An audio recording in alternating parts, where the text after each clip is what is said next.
the so-called intricacies of your work that needs to be made understandable to the people. So this is about articulating your scientific research and to augment your writing skills. And in order to do so, we've been doing this program for last many years now, and every year we have been seeing a great increase in the number of writers. So this clearly indicates how important is science communication, popularization, and its extension. In this mix of things, I want to thank DST, particularly our project scientist, Dr. Rashmi Sharma, and also Dr. B.K. Tyagi, who's been there with this mission, with this project right from inception, for relentlessly taking this project to newer heights, to getting newer number of people, more number of people year on year. This clearly indicates how important it is for us to let the masses know about what we are doing. In fact, this is our social responsibility. Or to be precise, this is our scientific social responsibility to ensure that the so-called understandable dry and wrap science and technology is not so. It is very interesting. It is very intriguing. It is very, at places, it takes you to, places where you would want to know about what is happening. So it helps you think scientifically. It helps you to act scientifically. And that is how and why DST Vigyan Prasar came together to take this project to newer heights. You're all research scholars. You've been working in your labs. You've been working theoretical. You've been working experimental. And I'm sure all that you've been working has a correlation, has an implication on the society and the life of a common man. How is it direct, indirect, is what you would now need to put articulate in such a way that everybody can understand. With the help of examples, with the help of number of FAQs that you might have, our sessions or workshops in this direction will help open up that kind of hesitation that you might have, or a kind of roadblocks that you might have mentally, or whichever way, to write articles, popular science articles, to make people understand. I'm sure would get away to quite a level. And after all, AWSAR is a competition. AWSAR is where we all come together and then compete with each other in a way. We know that the best would come out of us. So in such a, with a mission where we are there to tell the world, the masses, about what we do in our labs in a very popular sense, in a very interesting manner, through text, through visuals, I'm sure would go a long way. So I know that we have very eminent science communicators with us today to tell and talk to you. So I wouldn't be stepping between the you two, and I would now in Dr. B.K. Tyagi, their hard work in ensuring that this AWSAR project grows on and on, bigger and bigger, day by day. With this, I wish all of you a very interesting session of workshop today, and I invoke all of you to come forward, write, and be a winner. Everybody in this competition is a winner, because when we write for the masses, we complete our responsibility. And when we complete our responsibility country and for the masses to understand, think, and act scientifically, I wish all of you a great success. It's the festival time has just begun, so enjoy. And in this mood, of festive mood, take out time and write your article in a very nice and a very effective manner, so that the jury, when it sits down to look at your articles, to evaluate and who would be the winner. So wishing you all the best, and wishing you a great time today in the workshops. Signing off. Thank you so much. Take care. All the best. Jai Hind and Jai Bharat. Thank you, sir, for your valuable insight on AFSA. Now, I would like to welcome Dr. B.K. Tyagi, sir, consultant of AFSA program, He will give you a talk on understanding science communication. We welcome you, Dr. Tyagi, sir. Thank you, Vima. I think uh, once again, very, very good morning to all our participants who has joined for this webinar. And today we have two lectures, first by me and then followed by Dr. C.M. Nautiyal, a well-known science communicator. And because he is one of the person who has been into a very active, hardcore research, and then at the same time into the science communication, a rare combination. So we will he will also share some of his experiences in communicating science to the people. And I think our director, Dr. Nakul Parashar, has very beautifully has briefed about the objective of AWSAR program. And AWSAR is not only in a competition, but the similarly equally important part is bringing more and more the science people into the science communication, because science communication is now, if we look at the way the science is dominating every aspect of our life, whether it is an economy or environment or development of the society. I think science is everywhere, and just to take the benefit of that science, I think we should need to know. So last, you can say the last 2 decades, there was a change into the society. I think I'll share my screen just to make my talk more. So I think now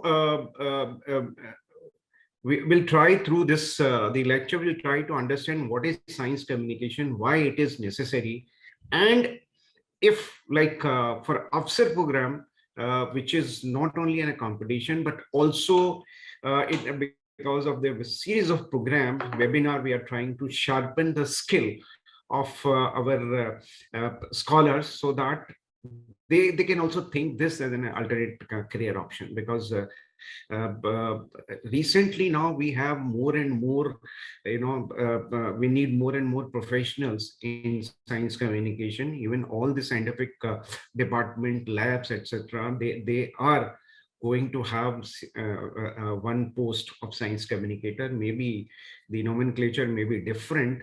So for that, it is necessary that we should have that trained manpower who can communicate science to the common people. Uh, so, so screen is visible now, Vyoma? Yes, sir, it's visible. Okay. So now look at this change scenario, in the sense like over the last, as I told you, the last 2 decades, in technology, then and world is at our fingertip. Is done? Okay. And we have become a global village, because now the information is reaching instantly in all corner of the world.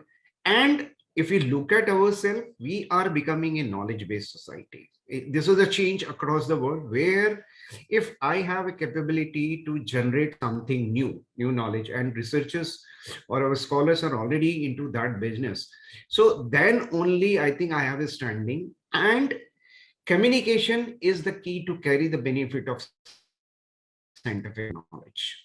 So that means like the whatever the knowledge as a scholar you are creating, it should not remain with you. It should be because the benefit of that science and technology will be possible only if it is taken to the people.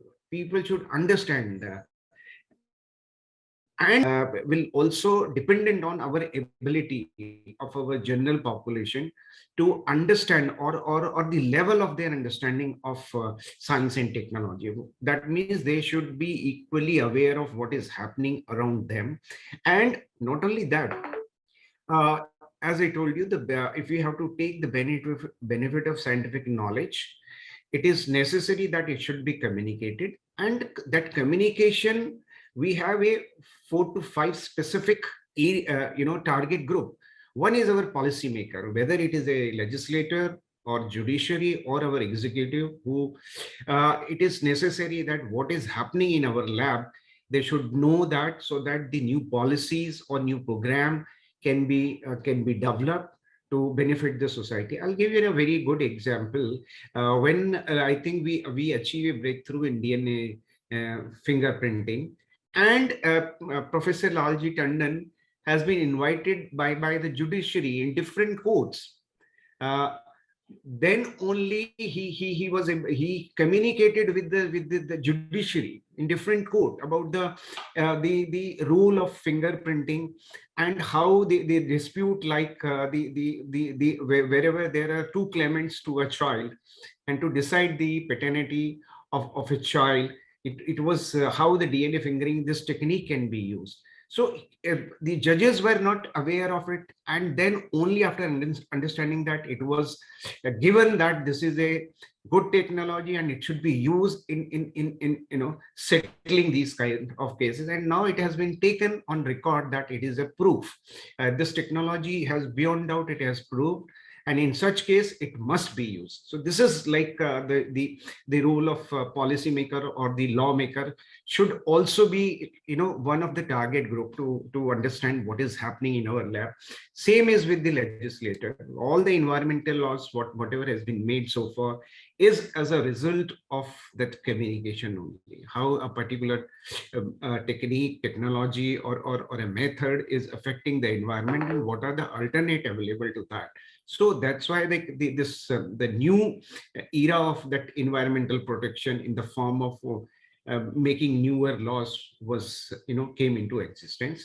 And then the media. So media is one of the tool who help you to take your science to the people. And then the industries, you may have come out with some product or process or technique which may be used by the industry. Then the general public, no doubt, because we are in India still, the money is coming from for the research, the majority or the maximum money is coming from the public taxpayers money. So they should also have a constitutional right of information, how their money is being utilized and what is happening in our labs, so that they also need to be constantly feed about the latest development of science and technology. And the student, just to create an interest of student, because if the entire economy, we are talking about 5 trillion economy, and engine of that economy should be science and technology, then we need a constant supply of trained manpower in science and technology. And for that, it is necessary that students should opt more and more for the science and technology courses, because over the year the trend is across the world, not only in India, that the enrollment in science and technology has been reduced, especially at the PG level or the research level. More and more students, after doing even their masters or PhD, they are going for the managerial job, not for creating knowledge, but for managing the knowledge. So I think that that's not a very good trend. If there is no new knowledge, then what will be managed in the future? So there had to be some balance between both of them. And also the quality of our population will be decided by our ability to use scientific knowledge. Or the level of scientific thinking. If it is not there, I think we will have a situation like what we had, during this corona pandemic. I'll come to that thing later on. So let's try to understand technically what is science communication. So science communication, definition wise, which has been evolved over the year, is an area of an activity, research, and a policy refer to public communication presenting science related topic to non-expert. So this is a key word here. You are talking about your science, your research to a non-expert, and that expert may be a layman and also maybe a scientist who is not from your area. Suppose if I am from life scientist and our director sir is a physicist. So when we talk, I think I may not be like very comfortable in understanding about his technical paper, and scientific paper, Same is the other way around. So that means for me, even not only general public, even a scientist is also a non-expert, because science is now so specialized. So I have to communicate with him, not only to general public, but with him also. For that, it is necessary that I have to use different means, mode, and media. It may be through writing, it may be through film, it may be through radio, or it may be through, cartoon, poster, etc. It could be any means. So that means I'm talking about my science to a non-expert who is not from my area. Or the other definition is it's being referred to a complex network of social channels serves the mechanism for bridging the gap between science and the community, scientific community and a lay community. And the other, it is the process by which the scientific culture and its knowledge are incorporated into the common culture.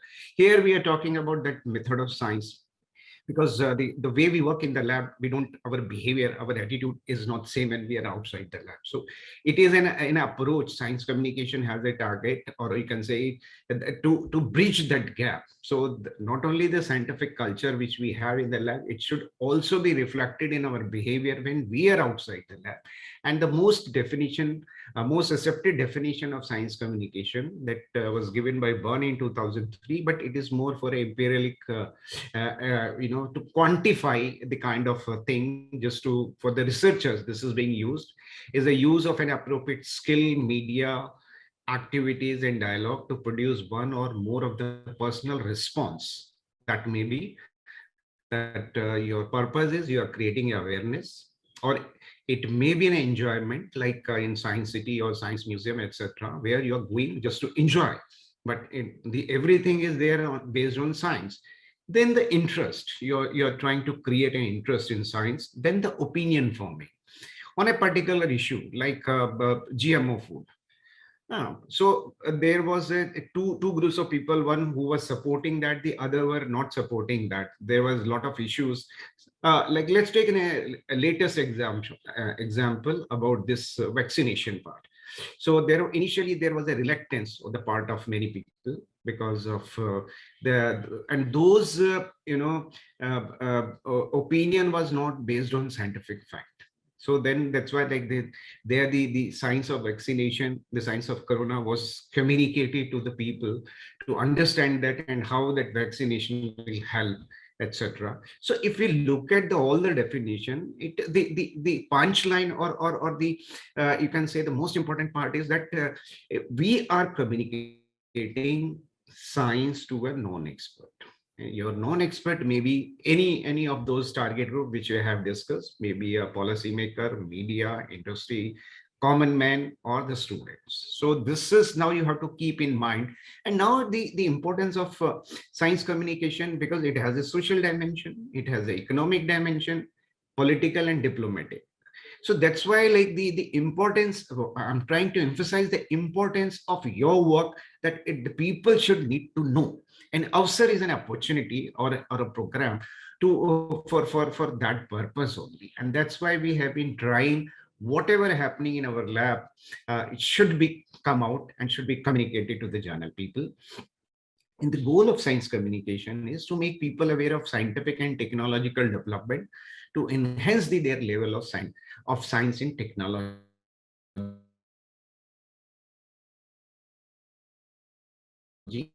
understanding, or the literacy, or to enable them to take an informed and rational decision. No, because most of the science now, if we see, like,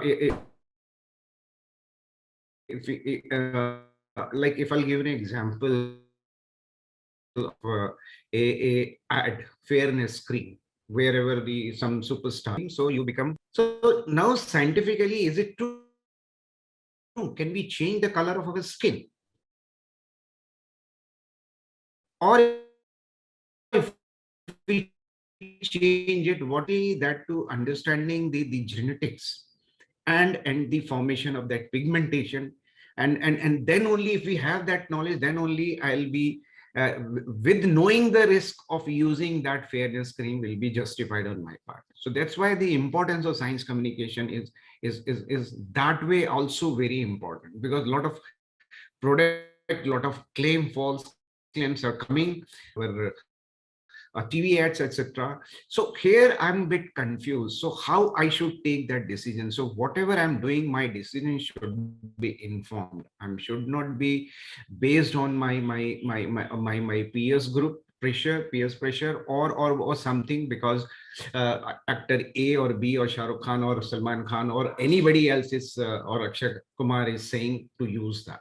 Okay, so this is the one of the objective of science communication, and to develop scientific and technological temper in among the people, which would reflect on their systematic and rational role, behavior, and conduct in the society. That means wherever if I don't have that that rational approach, scientific attitude, even if I'm in the administration or in the planning process, it will not be there may be some thing which I'll be missing. I'll give an example. There was a flood few years back in I think Jammu and Kashmir. So initially, the planning was there was a total, there was no administration working because the secretariat was also flooded. So there was no order from the government to take an action on that. So then the other forces, army and the other forces came into operation, and they start giving, the people were sitting on their roof, and the science has done its own work. People were informed that they're going to be a flood and the water level will be this much, but people could not follow properly those instructions. So that means like it was also conveyed that it will take 2 to 3 days to come down that water level. So that means like for 2 to 3 days till the time the help will come, people have to manage their own. That's why like we call that disaster management in the sense. So here most of the people took their valuables and money on the first floor, leaving aside the food, the kitchen portion. So then the people, there was a lot of hue and cry. They say we are hungry and nobody has come to our help. So for 4 days there was no administrative order to issue to be there. Who will say? I mean, that means during that period we all have to manage ourselves. So here we have not reflected a scientific approach in terms of when we were communicated to take that food to the top floor. Okay. Then secondly, when the administration came into action, the thing which were given to them, water and the Maggie. Now the question was how the Maggie will be cooked, because the kitchen is already, submerged, and the people have not took it out that material also. So then only that means that that scientific attitude or in the planning itself was also not there. Then in the third row, then the other thing, ready to eat stuff, was distributed. So here what why I'm emphasizing this is the importance of scientific temperament, and which is one of the objective of science communication. Okay, so and these are the you can say the policy or the legislature support for science communication. Our Constitution of India, Article 250 is providing under our fundamental duties about promoting scientific temperament. Then the education policy, the overall objective of education policy is to enhance the creativity and problem solving skill and scientific temperament, and science, technology and innovation policies of 2013. It has devoted one particular portion on public understanding of science and technology, which is you can say another term for science communication, because science communication, we call it in India science communication or science popularization or Vigyan Lokpriyakaran. But this term has evolved simultaneously in different part of the country, world, sorry, and where the public understanding of science and technology, public engagement in science and technology, etc., have been used. So there are different terms, but for the same thing. And so these are the four main institutions which has been promoting or devoted to the cause of science popularization. And you can see the 2013, and same is also given, prominent place has been given in the draft policy of 2020, 21 or 20 or 21, I think. So public sector public understanding of science is an important dimension for introducing and the for introducing and reaching the benefit of modern science and technology to the people. You can how much importance has been given to that. And now when we are talking about science communication, these are the methods which have been used uh, till now across the world. Like one is the print media, for which I think the AWSAR is also looking for your writing skill. That means communicating the science through the print media or through the writing part. Then the electronic media, television or the other channels where you might have been listening every day about the report of scientific breakthrough in that, and the social media where is social media is a recent development. Then the digital media through which the electronic and there is an overlap, but still there is we divide operationally into like I am interacting with you. This is the interactive mode of communication and the folk media. So these are somewhere I think we want you to be you use your writing skill, which could be in a way a print media method for so now let's before I'm able to develop a story around my research. I should understand that the purpose of my research is, as in the beginning I told you, I have to be a new knowledge generator as a researcher. So to purpose of my research is to generate or develop a new knowledge, something not known earlier or done earlier. Major share of R&D, as I told you, is coming from the public money. So they need to know about that. And also our director, Nakul Parashar ji, has already told you about the scientist social responsibility. Now this is a new thing which we have been talking. It is a scientist's social responsibility to communicate about science and technology to the people. And to begin with, charity begins at home, is first you should start talking about your own research. And your research may be pure research or applied, experimental, or it may be a field-based survey. So mainly when we talk about your pure experimental, is maybe of academic interest, but hold the potential to review or relook at our existing understanding, like a paleo science, or even if when this photoelectric effect, if you look at the Einstein, that paper for which he got the Nobel Prize, not for theory of relativity, but for because his Nobel was in a experimental physics, where he gave that photoelectric effect, which now all the electronic gadgets are based on that. You can imagine at that time we never thought about this could be the potential of that basic science which that. And a survey and experimental means like now a lot of work is being done on our traditional knowledge system just to prove the scientific efficacy or to validate whether it is correct or whether it has a scientific basis or not. So if my research, not now how I got into the research, because it's a very interesting thing. Like many of our researchers, when they submitted their story, they have narrated their own personal account how they came into the research. No, I think we don't misunderstood that.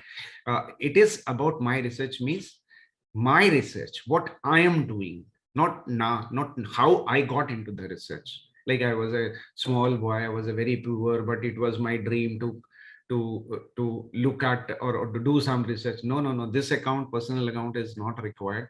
We are only means business, and your research means your research only, what you are doing. And research is basically we are collecting a data, then we sort it out, then we arrange them, then we present them visually, and then it is explained with a story. So this is all in a research we are doing. So when I start pen down my story about my research, I have to ask few questions to myself, like what new will add my research to the existing knowledge. That is a very crucial part which should be highlighted, in your story. Something not known earlier. It may be a pure or applied in terms of academic knowledge. It may be a method, product, or protocol, etc. Whatever is that. Then how do the finding imply? What will be its social connect in terms of its usability to the society as a whole, or to a particular group of the society, or even to my peers only. Suppose I came out with a new protocol of doing something. So how this will be better than the earlier one, how, and how do the finding impact society or the environment? Because now we are talking about sustainable development goal, which is a, can say, the paradigm in which we are thinking about doing science and technology. So whether what will be whatever a new thing which I'm doing in terms of technology product, whether it will be having any it should not have any harmful impact on our environment, or bridging the gap between science and society, and what result drove you to that conclusion, and how do you think the results are relevant to the society. Then how do you arrive at the result, and how expensive economical are the procedure, method, or the product which you have developed, and how difficult easy were the procedures? Because sometimes it may be useful only for a small section of the society or a group. So for them, like those comparable has to be given.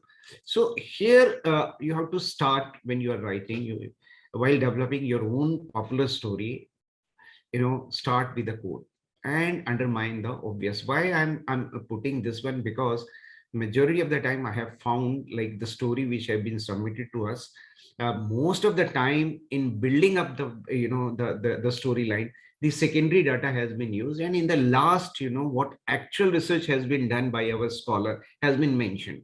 So that doesn't make much of sense as a science story.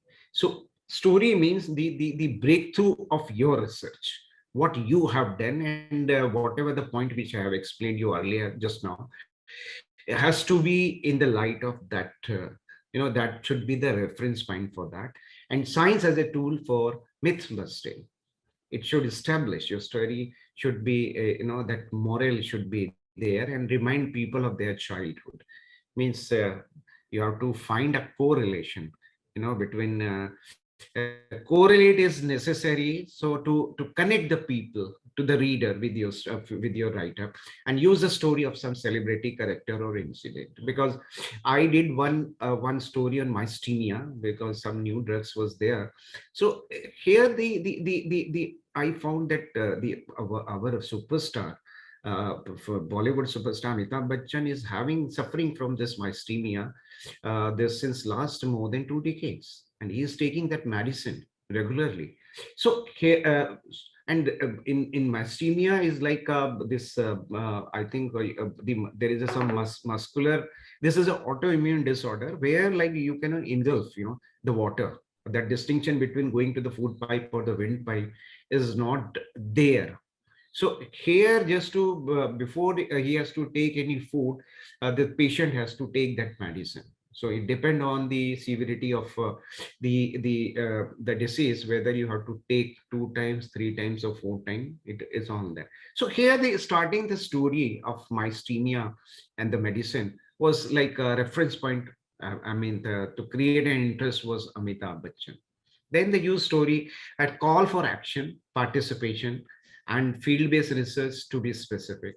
Because in most of the case, we make a call to the people to join the action or do and do something, and be concise. I think these are I know the science writing is a art also, not only the hardcore fact, but it's an art also. So but where we have to see, because as I told you, your reader is a known expert, so he cannot make a lot of presumption, or the understanding part. So we have to be like like in a more of a pedagogic way, we have to explain them your whatever the fundamental research or the breakthrough of your research is there. I'll take you an example of this Ghalib. Ghalib Sahab was a famous poet in the court of Bahadur Shah Jafar, but he was not very popular during his time, or even his contemporary used to make a lot of aspersion on that because his shairi was a bit complicated and people, and in his lifetime he was never appreciated. So, and one example which I found was very interesting, which I thought most of us will make whenever we are writing our story. I think we should not commit that mistake. We should fill up those gap also for the common understanding of our general public. This share is, I'll read in Urdu and then I'll explain in English. Magaz ko baag mein jaane na dijiyo. Don't allow honeybee to enter into the garden. के क्या क्या ना के नाहक खून परवानों का होगा. It will unnecessarily lead to killing of insect. Parwana means when you light a candle, there are a lot of insects are coming around that light, and they get burned and die. So, looking at that incident, he coined this share, which is say, don't allow honeybee to enter into the garden because it will unnecessarily lead to the killing of insect. Now, the people used to be wonder, what is the connection between honeybee is going into the garden and killing of those insects? So now here there are various layer here which we have to understand. Is like, if the honeybee will go to the garden, it will collect the nectar, it will make the honey, and with honey it will make the wax, and from the wax the candle will be made, and when the candle will burn, I think those insect or parwana will come and get burned. So I think there are a lot of other layers which need to be explained, not like the way the Ghalib Sahab is. No doubt today we understand all his shero shairi, but at that time, so we have to see the general understanding of our audience, our reader also. So not like this, and also this is happening whenever like a media man is approaching your lab to you to tell about the breakthrough of your research. So, so you will suppose, even if I'm not a journalist, I'm a life scientist, and I will ask what research you have done. So you write that formula like, this is my breakthrough. So to me, this formula has no meaning. Kala has barabar. Okay. So explain these journalists, only then only they can make a story. That's why, like in Bahadur Shah Jafar court,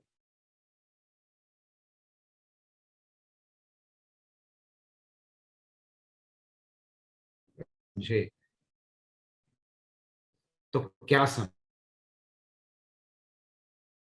समझे. If you are writing, because look at it, our technical paper are for our peers only, and I think the automatic the word which you will choose will be different. So make it clear in your mind. And I know science communication is a complicated subject. It's more of a art. And so because modern science, Western world, literature available in foreign languages and medium of education is also, because you are free to write your story in English or Hindi, any of those languages. But generally we prefer that foreign language. And, uh, this is, as I told you, the difference between popular science writing and technical science writing.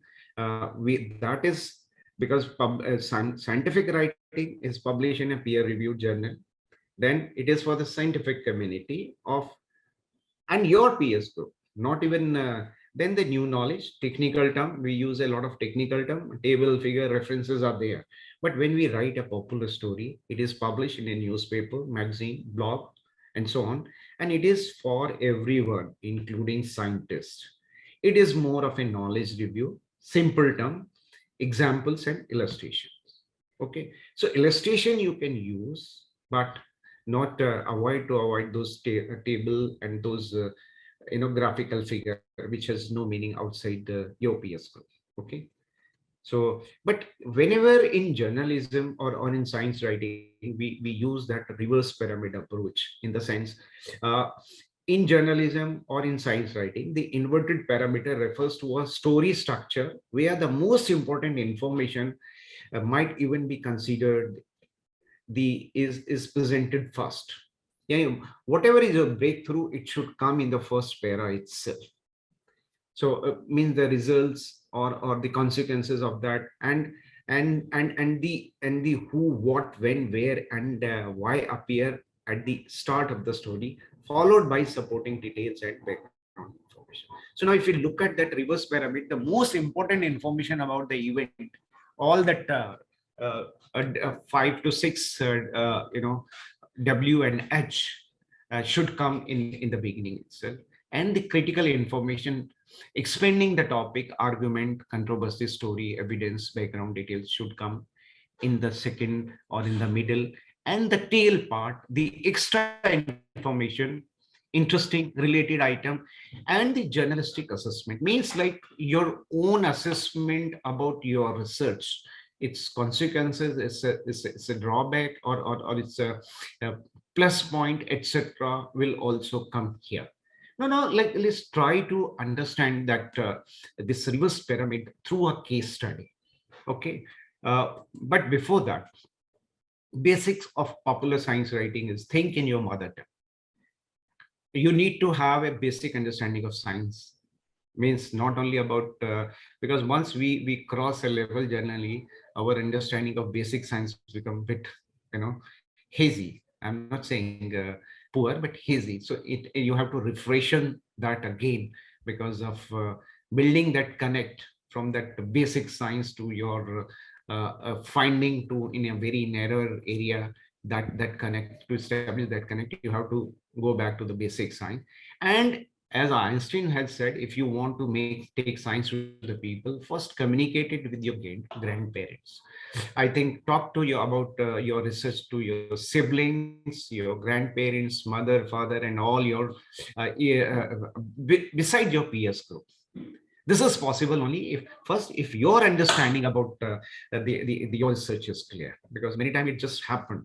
Because many times the many students are coming to us, they say, sir, I'm interested in science communication, so what should I do? I said, can you tell me about your research? He did in a quantum physics. His PhD was in quantum physics. I said, can you explain me in 5 minutes what you have done during as a part of your research? Then he looked at me in a very angry way. I said, sir, I have spent 5 years of my life in doing research, and you want me to explain it in 5 minutes? Not possible. And he moved out from my room, in a very angry way. So I think here the thing is, if I have to internalize that my doing of that research, it is necessary to start or developing that study. Otherwise, you will lost in technical jargon, in describing the methodology, etc., which is in many time, which is happening the story which we received from you people. So to tell your story, not your personal story, make sure the paper has a main theme and a punchline. Avoid data dumping, provide context to the prior literature, and cite the original work in the reference section if it required, not necessary. In popular science writing, we don't give the references, and explain why the problem is important. Share experimental detail that would allow a reasonably educated person in the field to reperform the experiment, and analyze the data accurately and objectively. Provide a strong conclusion, prescribe how your work moved the field forward, but be realistic. And stop showing gratitude towards the guide or institute. This is, it take a lot of length in your article, which is not required at all. Okay, and so the crafting of a title is very important. So considering the following when writing, who will read the title, and how will your title be found, how will your title be used, and what is being presented, and what is of interest to your audience, what will be clear and what will catch attention, and what are the key descriptive terms. These are some of the things when you look at your the about the synopsis of your research. I think it will be clear to you, and maximum it should not be more than 20 words, and resonate with your that theory of constraints, which we call it image graphs, graphical abstract, avoid buzzwords,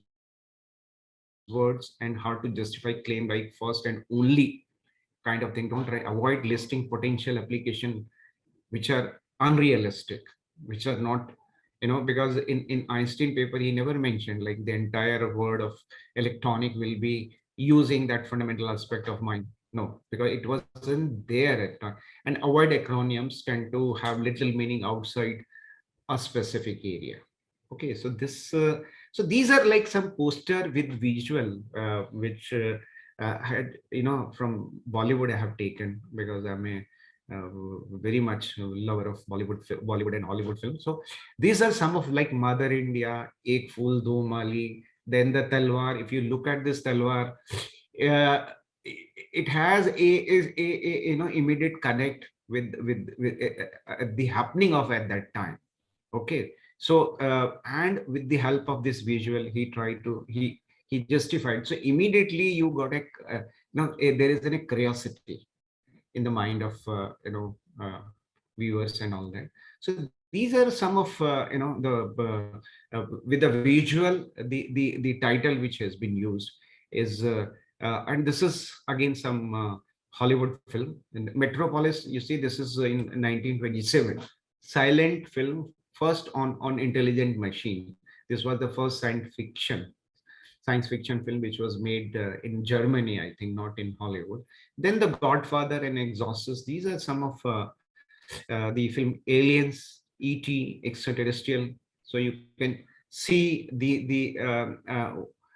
some clue is there, but it enhances more curiosity rather than giving the all details. And now, like, these are three posters of, I think, film Three Idiot, and look at them, which is most qualified to be which is you can say the which is the most qualifying visual which justify this title. So there are different variation, but you look at which is the most effective. So select your visual, or the that graph or something which you know qualify your title in such a way. Not those graph which we make for the technical paper. No, no, no. Don't add those things, because which has no meaning outside your peers group. And these are some of the title which last from the few last years which we have got. Uh, uh, Now you can see, like, how can it make a meaning to me, like cyanobacterial biofilms in biofortification, a cutting edge technology in agriculture and human health. So it looked like I'm reading a technical paper. I'm not a popular paper. So then plants internet, it is blank. It is, there should be a explanatory line also on that, but it's not there. So one is like urja, cancer, the nemesis. These are has no meaning outside your peers group. So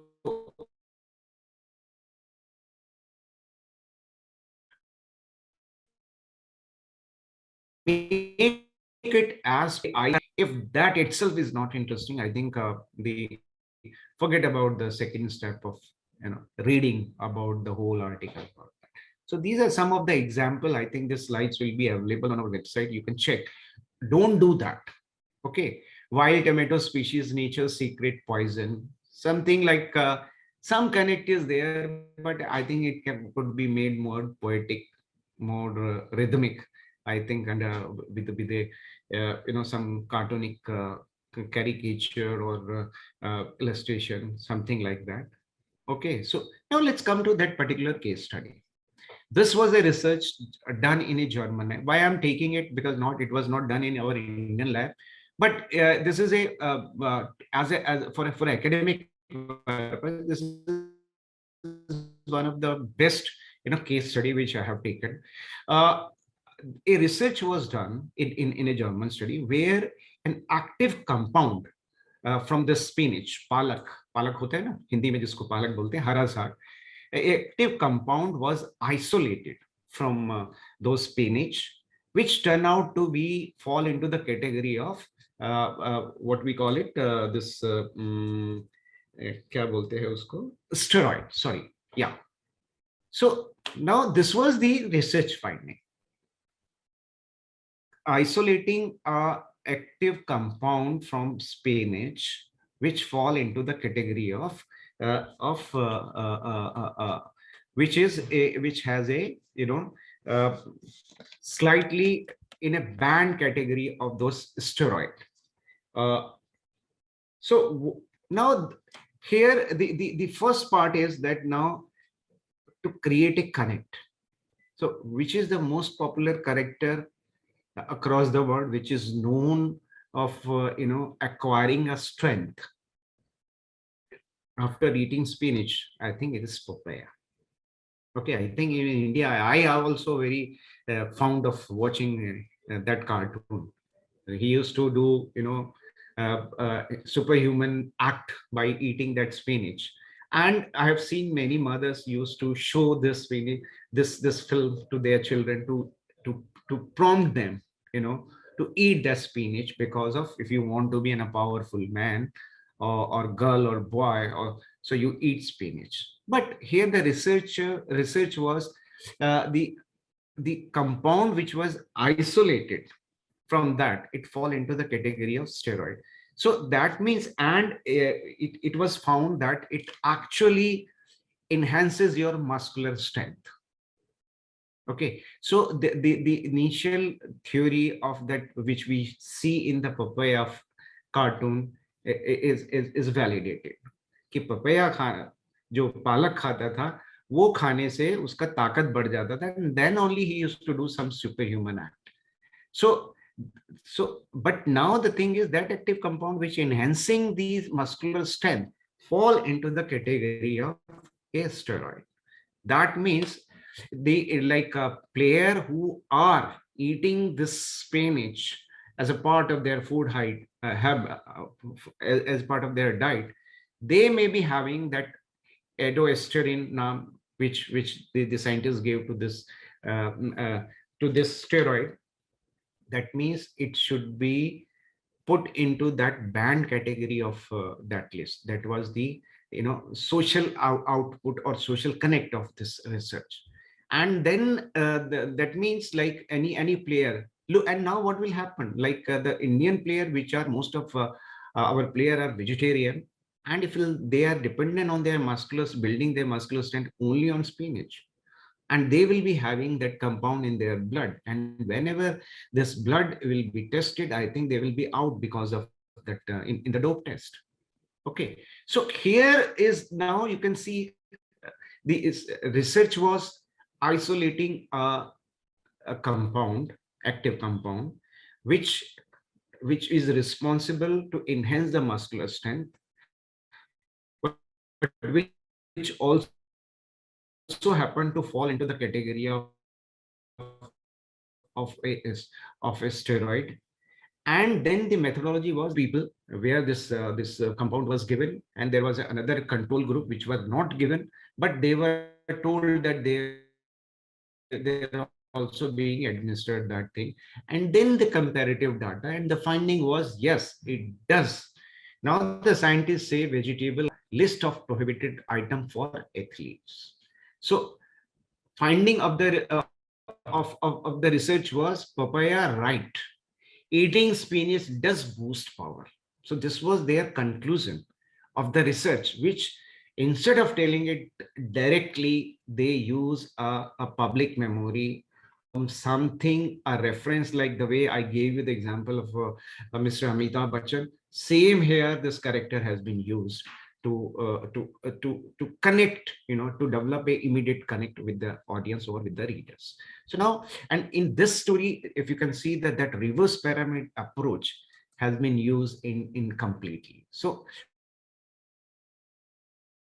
first part, the papaya is write eating spinach does boost power, means you have some celebrity or some social connect which is already quite fresh in the mind of people. Then something relatable.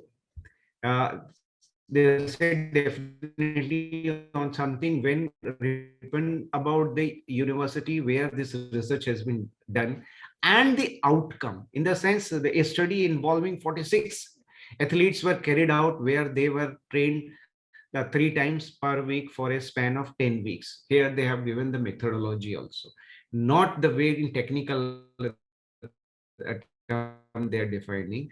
And participant was split into 4 group, and some were given that steroid and others a placebo, and those who took that steroid saw their performance improved by 3 times as such those who did not.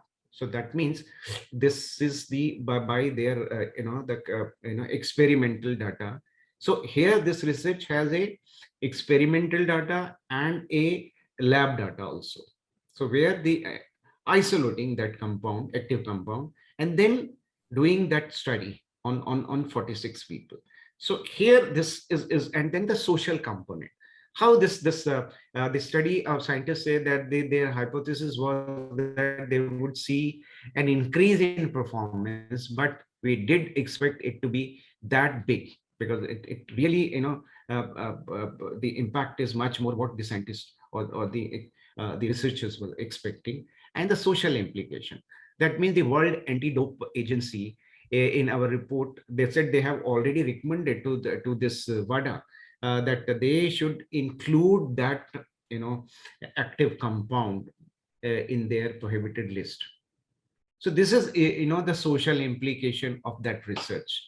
And now, like, suppose if I'm in India and I'm doing that story based on this information in Indian context, that means what will be the then in my scenario will be my maximum player will be out because of that positive dose test, because we all are eating palak only. It's a part of our regular diet in most of the cases. So my story will go like, it will take another angle from here.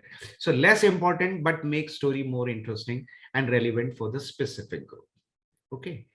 Then local and national and international implications. So this is first, if you as I told you, the reverse pyramid. So main highlight, main finding has been given in the beginning, followed by then the methodology, lesser important, and then make the story more interesting and connectivity with the society and its national, international, and local, even local importance. Okay, so these are some other story in the sense like so so preparing popular science article style and a subject is very important, because this it's more of an art also, writing this and opening paragraph, setting the hook, as I told you, reverse pyramid, open with a quote, as in novel dialogue is, you can say, set the scene, use descriptive detail to make reader feel they are in action. होता है ना, like how you make your reader is also visualizing that thing which you have done. Okay, so start with a surprise fact or statics that makes the reader say wow. So you gave your, after writing your story, you gave to your to your siblings, your grandparents, parents, who are non-expert in the science. They may not be from the science team, and after reading that, they should feel wow, it's interesting. This aspect is very important, and draw on popular culture or common experiences, means the way like in this story, the character of this papaya has been used, and try think about a friend or parent while writing, and begin with the information that would be most interesting to that person. So you have to be very, very clear about your target group. Most of the paper which we are receiving here, the mistake is that they think they are writing for their peers. No. Or for scientific community. No. You are writing your story for a common man who has nothing to do, who might have read science up to 10th standard, but beyond that his understanding is not there. So you have to explain, you have to make him understand what your research, what you have done, and what will be the finding, and what will be the consequences, maybe the consequences of that finding. Okay, so this is main body and interest you have to maintain. As I told you, this is all again same thing I'm talking. So if like if you can explain it simply, you don't understand well enough, you know, that means it is a, you have to do that self assessment on your part. And now I think I'll take you few example how we have used the visuals, because this corona, where we all were communicating the corona pandemic and the day-to-day update research finding in the sense. So, and we were trying to give it that information across the country about this thing. So like one finding was that this is coronavirus is a flu virus only, and out of seven which has been so far been isolated or identified, only three of them are life threatening. So here the entire information is given like there, and this thing is means like the first one here is corona. I say now because till the time the vaccine was not there, he's saying now this is a time for me to rule the world because there is no vaccine. So if you read that illustration in the context with it in the light of your this title or with the first paragraph, it will make a meaning to you. So this is again the SARS-2 and SARS-1. SARS-1 was already known to us, but SARS-2 was it has an additional feature because it has a two reproducing site in the human body. One was the throat, the respiratory, and other was the lungs. So he is saying, my cousin SARS is bit dumb, but I am smart. Why I'm smart? Because he can reproduce, he can multiply itself only in the lung cells, but I can multiply at two places in human body. So I'm much smarter than him. So by his dress up thing and his body language, this kind of some kind of humor has been created, but at the same time the concept has been made clear. So it is not out of the box, it has a context, it has a text, it has a title. Like SARS-2 is more evolved. How it is evolved? Because it has a two site for reproduction. Okay, so this was a again to when the vaccine was not there. So they say the male and female. I have shown maybe in the Goa, and it's saying the darling, are we safe now? So the male is saying yes, no vaccine, no evolutionary pressure, because we have already find a best host and best the tissue in the host, and no evolutionary pressure now to find an alternate host. Okay, so just relax. So this was a time when vaccine was not there. Okay, so this is all you can say the all that virus, yellow fever, chickenpox, and rabies, and HIV. They look very sad because the in a social context, this coronavirus was given a status of a new deity in in eastern part in eastern state and UP, Bihar, and Jharkhand, etc. The Corona Maya, they call it a Corona Maya. So the HIV is looking very sad. It's saying I'm very sad and angry. No respect for old days. Corona is being given a status of a deity, Corona Maya. So these are all are the additional punchline just to show here. It is just to the how a person without showing any symptoms of corona is becoming a carrier. So this is just to highlight that aspect of.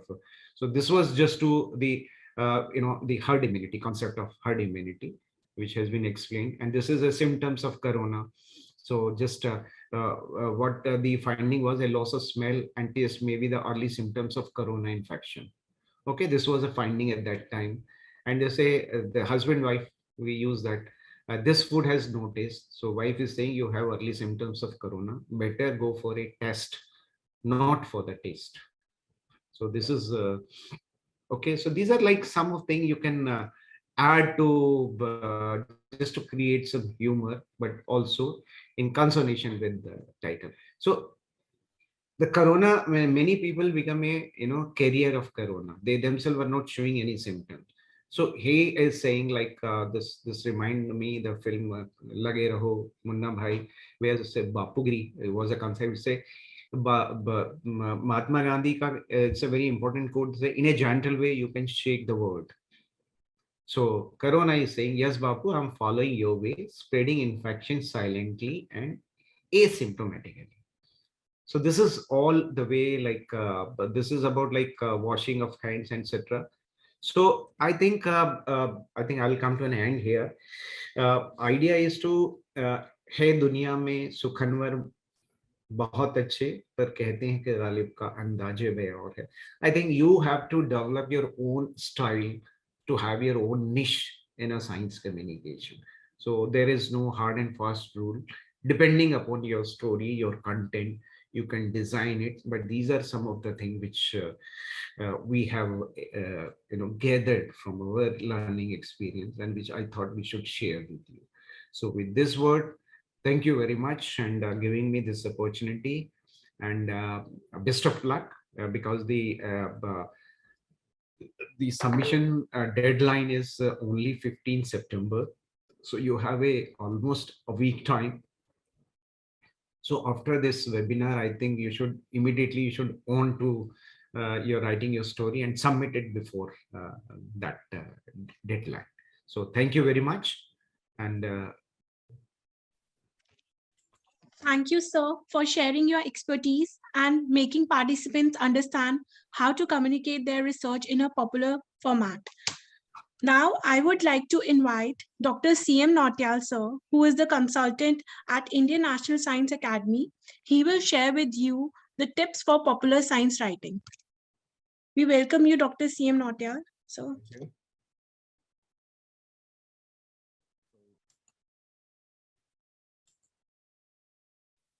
you are not audible, sir. Can you hear me now? yes, yes, yes. So, we just heard Dr. Tyagi and he gave you the basics of science writing, some of the very important points he has taught to you. I'll also be talking to you in general about the same thing, but especially I'll focus on certain errors that we make when we write science. All of us have background in science or technology, but when we write on that, we sometimes forget that we are writing it for people who may not be knowing much of science. That is one basic error. I'll have some PPT. So can I share the?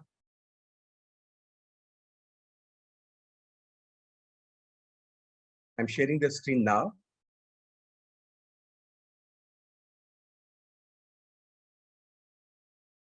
Are you able to see the screen? Yes, sir. Could you please make it into full screen mode? Yes, sir. Full screen now? Yes, sir. Thank you. So thanks for the introduction. Now, tips for the popular science writing, that is what I'll be talking about.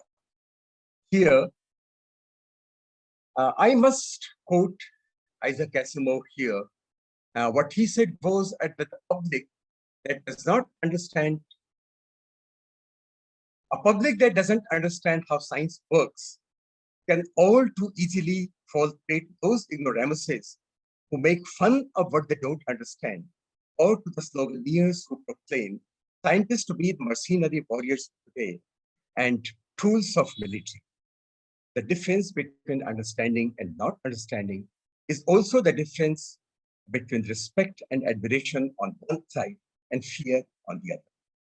What he meant was, if we don't understand something, we are either afraid of it or we start praying it. And that is what happens in countries like India, where there are many people who don't understand science, so they are afraid of that. And we have seen it in the case of nuclear energy. And the people who did not understand the difference between nuclear energy and nuclear bomb thought that the two are the same thing, and so they were afraid of nuclear energy.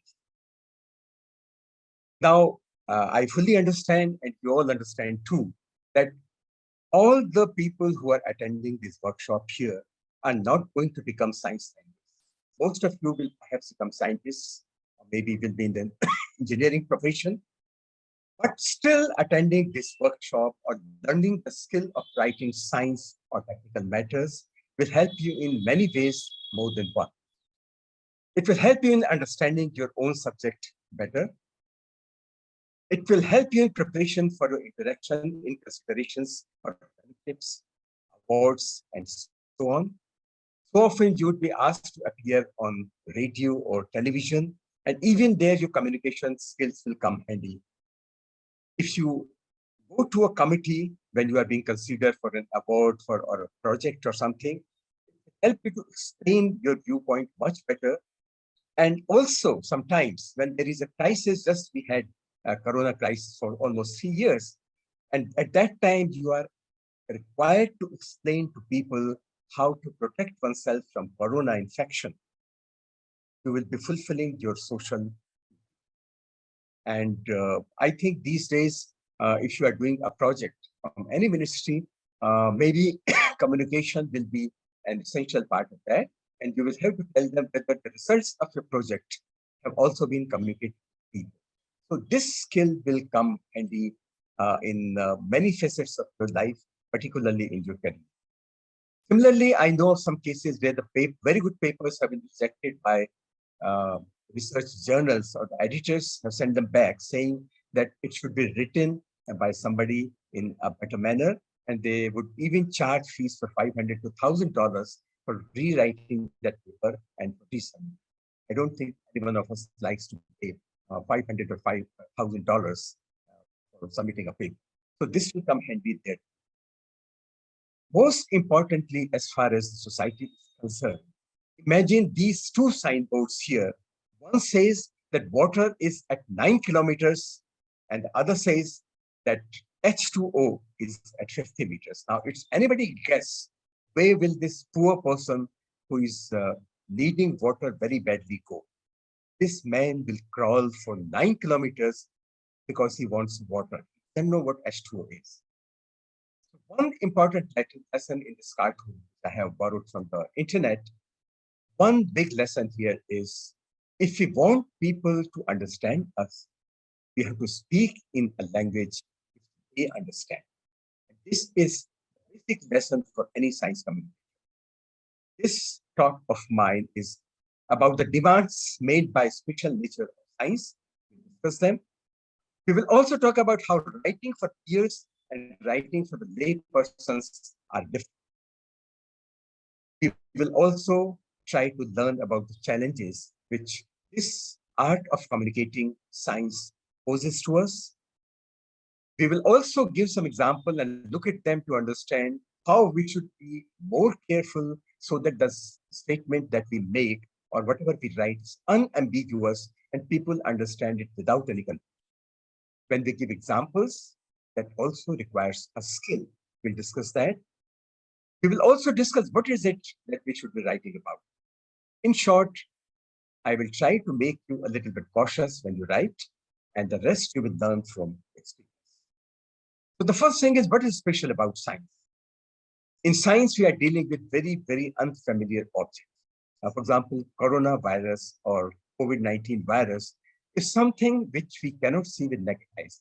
People have looked at that with the electron microscope, and the simplified image that we see in the media is not really an exact description, but it suffices to tell us what a COVID-19 virus looks like. There are many such shapes which we will be dealing with. There will be unfamiliar dimensions. There are objects which are so small, for example, the virus or a bacteria, which we cannot see with naked eye. In fact, bacteria we can see with an optical microscope. A virus cannot even be seen with an optical microscope. Here we are dealing with things which are abstract. We are talking about magnetic field, electric field, we are talking about plasma. We are talking about things which are not tangible, but all those things have to be explained to the people who know very little. And sometimes we are telling them about something about which they don't know anything. They don't have a background at all. Take the case of coronavirus. Before you tell them how to avoid getting infected with coronavirus or COVID-19 virus, you have to tell them what a virus is. Now imagine explaining to them about something which we cannot see with naked eyes, which we cannot even see with an optical microscope, and something which is very peculiar in shape. We show a simplified picture of a round object with protruding horns or protruding pointed things from there, but that is not the exact description. That is only a simplification, but that is the approximation, and we have to tell the people in those terms. And then we have to do it in terms of common language. We are not going to use technical. Challenge is really big. So what is it that we should be talking to them about? The topic, as far as possible, should be of contemporary interest. You'd be surprised to know that Nature has recorded an observation. I'm talking about the journal Nature. There was a report there where they said that the number of journalists who have become interested in science after the COVID-19 virus onset is 1.5 times. Now, more and more journalists are taking it. Now, everyone who writes an article or an essay, AWSAR, is not going to write on COVID. So you have to look for other subjects, but always keep in mind that if there is something which is contemporary interest, it will interest people more. The constraint in AWSAR is you are supposed to write about something on which you did research yourself, either for a PhD or you wrote some research paper and so on. How do you get people interested in your article? Tagiji has also told you that the title of your article should be interesting, it should be catchy, it should make the person curious so that the person thinks, okay, what is it? It should give some hint what your arouses curiosity. Then, what is the format that you are going to take? In case of AWSAR, you are going to write an article. You have to avoid very complex tables. You have to avoid very complicated graphs. Maybe you can use some simple graphs, for example, pie charts or bar diagram or things like that. But don't show very complicated pictures because people do not appreciate it. If this is something which you can relate to the interest of a common man, is life, then nothing like it. You should write it in a style which is not boring. We are not writing a research paper where everyone would be reading it because he has or she has a professional interest in that. Here, you have to write in a style which engages the audience or your readership. So that is one care you have to take. The content should be simplified. There should be no compromise on factualness. The facts should not be distorted, but they have to be simplified and given in a manner which people understand.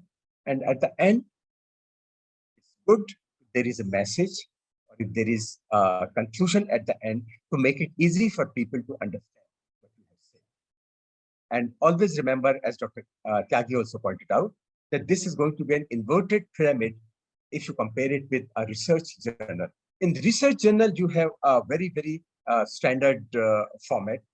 You start with an introduction, then you tell about the problem, the procedures, your observations, your analysis, and then the conclusion. But in case of a popular science article, you just invert it. You can start with the conclusions. If the conclusion is interesting, if it has got a connection, the reader is familiar, that person will start taking interest. But always consider for whom you are writing. Don't feel compelled to write an article which will be of interest to a 10-year-old child, to a 20-year-old MSc student, or to a 30-year-old science professional, or to a professor who has spent his life in doing research in that field. Here, you have to write it in a simple manner. You have to write it in a manner so that people who have studied science up to maybe 10th or 12th can understand. In some cases, if you can explain it to somebody who has had no background of science, then you have to remember that you explain to him the basics of your subject, and then you start explaining your problem, and then you tell him what the conclusions are and how they are important for his life or his family's life or for his family's future. If you do it in that manner, people will read your article with interest. Be very clear whether you are writing for a magazine, for a newspaper, or a newsletter. What is your purpose? Are you going to educate them? Are you going to tell them how to avoid getting infected? Are you going to inspire them with your experience or with your story? Or you are just going to entertain them and in the process also teaching them some science or telling them about some science? So once you have decided that, you have to think about the structure of the article. This is not like your PhD thesis. Many of you are writing or have just finished writing your PhD. Or maybe some of you have written research papers. Here, as we discussed, we can start with the research. The title should be interesting. I'll give you some examples. How to grow good tea, secret behind the fragrance from Nilgiri. I mean, another option was that you give the name of the chemical present in tea, some essential oil in tea, which is a very complicated thing. So don't write the formula of the tea in the title. Instead, you get the reader interested by saying how to grow good tea. If you're talking about the procedure for farming, or you say the secret behind the fragrance from Nilgiri, or the secret behind the fragrance from Northeast. Similarly, if you're writing on something like a radiocarbon dating, you say, how old is old radiocarbon dating? Now, a person will immediately understand that this is a technique which helps you date a sample, and he would be curious to learn more about it. Similarly, if you write noble gases in meteorites, then people perhaps will not appreciate it because they don't understand what noble gases are. They may not even know what meteorites are. If you say the noble messengers from space, then perhaps they will get curious. What are the noble messengers who are coming from? But in the first paragraph itself, you should make it clear to them that you are talking about meteorites, the solid bodies that fall from the space and which are coming from somewhere between Mars and Jupiter, or are coming from the moon, or are coming from Mars, or are coming from some other solid body in the solar system, perhaps. If you write Mangal Graha ki Jalvayu, it will look like a bit serious thing, and people may not get much interest. What you can say is Mangal par Jangal. Now, Mangal is something which everybody understands. Jungle is a word which everyone understands, but we all know that Mars has got climate and conditions where we cannot imagine plants growing. If you say Mangal par Jangal, people will get it. As far as the data and graphs are concerned, Dr. Tyagi has already explained to you, we don't want much of data and graphs. Graphs sometimes can help explain a very complex thing in a very simple manner. So please use simple bar diagrams, simple pie charts, or simple curves to explain something. You should use photographs, you should use drawings or pictures, because sometimes that makes your job of explaining very, very easy. Now, we people who are scientists, I am also a scientist by profession, and you all are also researching or have already finished your doctorate. The methods that we employ in getting our data are very complex, and we spend a lot of time in perfecting those methods and in learning them or in developing. So they are very dear to us. But a common reader is not that much interested in that procedure. So please don't spend too much time in explaining or describing those procedures. write it in a very, very simple manner. You can 2 or 3 lines, you can explain it. But if it's a procedure which is the forte of your thesis, which is the main point in your research, then you have to explain it, but explain in a manner that people will understand, not be boring. Details should be given, but only so far that the people can understand them. Now, how to make it interesting? You don't have to start your article straight away by going to the main topic. What you can do is you can start with some story, with some anecdote. I'll give you an example. If this is something which deals with relativity, then you perhaps know that there is a story in our mythology that a king wanted a groom for his daughter, Revati. So he goes to the god. What he wants is that he would approach God and ask them to suggest a suitable bridegroom. Now, when he goes there, he has to wait for some time because there is already some program going on there. And at the end of it, he asks God, Prabhu, mujhe bataiye ki I have a daughter like this, which I have brought along with me. And now, please tell me who is the most suitable person for this girl. God smiles and says, when you left that place, according to you, not much time has gone, but the time which you have spent here, a few seconds in waiting for my answer, not more time has passed on earth during these few seconds. When you go back there, everything would be changed. But by the time you reach, Balram is the person who would be the most suitable bridegroom for your daughter. So when you go back, please marry your daughter to Balram.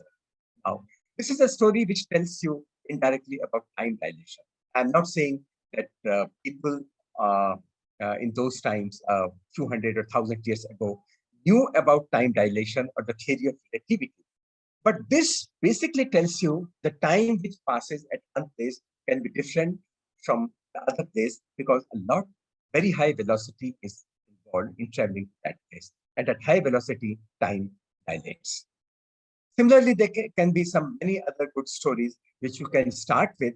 And once you engage your reader, then you can come to the serious part of the story and start telling. You should distinguish between an expert and an non-expert. You should know how much your audience already knows about the subject. The same article may not appeal to everybody. If there is a science graduate, he would understand what velocity is. He would understand what acceleration is. He would understand what bacteria or virus is. But if it's somebody who is an arts student, will not understand. So I think this is not a bad idea to choose which segment of the audience you are targeting. You can make it clear in your interview. Always remember that you are writing. Written or printed material is read.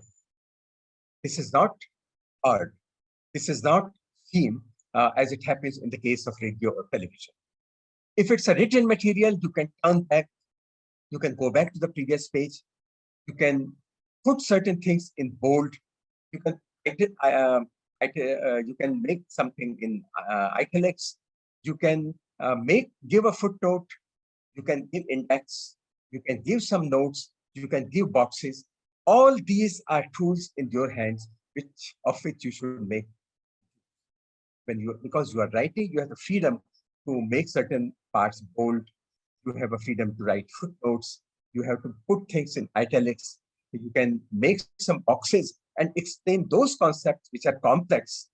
And only the person who is interested in learning about that reads it. For example, if this is a description of an instrument which you have mentioned, everybody may not be interested in learning about how that instrument works. One big constraint in writing is everything is to be expressed in words. You have to create a picture.